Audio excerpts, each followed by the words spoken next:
Hi everyone, welcome to my another blog. So আজকে আমি তোমাদের সাথে বিরিয়ানি রেসিপি শেয়ার করব। তো বানিয়ে দেখো, খুবই ভালো লাগবে। প্রথমে আমি মাংসটাকে ভালো করে ধুয়ে একটু রসুন বাটা পরিমাণ মতো, আদা বাটা, হলুদ গুঁড়ো, লঙ্কা গুঁড়ো, নুন, একটু বিরিয়ানি মশলা, মিঠা আতর, কেওড়া জল,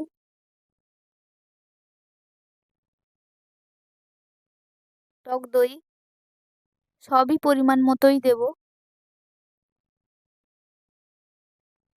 তারপর এটাকে ভালো করে মাখিয়ে 2 ঘন্টার জন্য ঢাকা দিয়ে রেখে দেব। এরপর আমি চালটা ভিজিয়ে রাখবো আগে থেকেই। তারপর বেরেস্তা ভাজার জন্য পেঁয়াজ কেটে নিয়েছি। দেখতেই পাচ্ছ কেমন পেঁয়াজটা আমি কেটেছি। পেঁয়াজটা মানে হালকা করে ভাজতে হবে, খুবই ধীরে ধীরে, গ্যাসের আঁচটা লো ফ্লেমে। তারপর একটু চিনি উপর থেকে দিয়ে দেব, 1 চামচ মতো। ভালো করে এটাকে ভেজে আমাদের রেডি। ভাজার পরে আরো একটু এখানে এর বেরেস্তার ওপরে বিরিয়ানি মশলা দিয়ে দেব।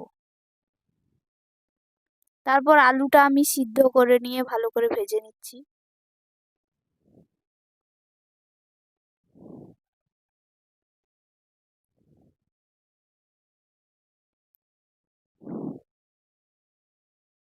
আলুটা লাল লাল করে ভাজা হয়ে গেছে।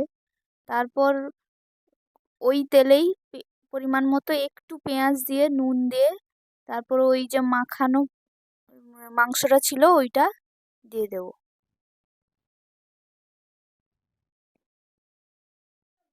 মাংসটা ভালো করে রান্না করে নেব, যতক্ষণ না তেল ছাড়ছে। ভালো করে কষিয়ে রান্না করে নিতে হবে। এদিকে আমি জল গরম করে তেজপাতা, সাদা তেল, পরিমাণ মতো নুন গরম দিয়ে তারপর ওই ভেজানো চালটা তুলে দেব।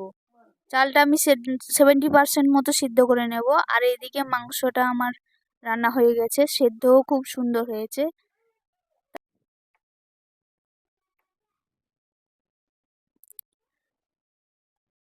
শেষে একটু বিরিয়ানি মশলা ছড়িয়ে দেব ওপর থেকে। চালটা আমার 70% সেদ্ধ। এরপর আমি পাটে পাটে সাজিয়ে নেব। ভাত দিয়ে, চিনি দিয়ে, বিরিয়ানি মশলা দিয়ে দিলাম, তারপর লেবু দিয়ে দিলাম, বেরেস্তা, এবার আলু দিয়ে দিলাম। আলু দিয়ে আবার ভাত দিয়ে সেই একই রকম আবার সাজিয়ে নেব।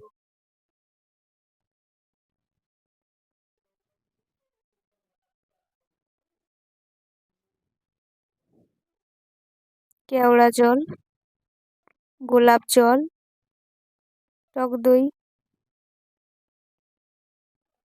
তারপর ফুড কালার দুধের সঙ্গে মিশিয়ে বিরিয়ানি ফ্লেভার দিয়ে রেখেছিলাম সেটা দিয়ে দিলাম। মিঠা আতর 3টে ড্রপ দেব। তারপর দিয়ে সবার শেষে দেব ঘি। তারপর এটাকে আধ ঘন্টার জন্য ভাপাবো।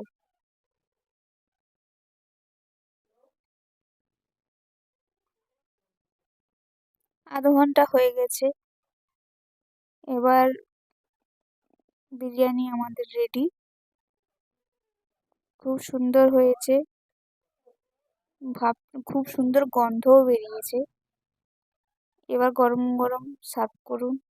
বাড়িতে একবার বানিয়ে দেখুন কেমন হয়েছে এবং সেটা কমেন্টে জানাবেন। থ্যাংক ইউ সো মাচ এতক্ষণ ভিডিওটা দেখার জন্য।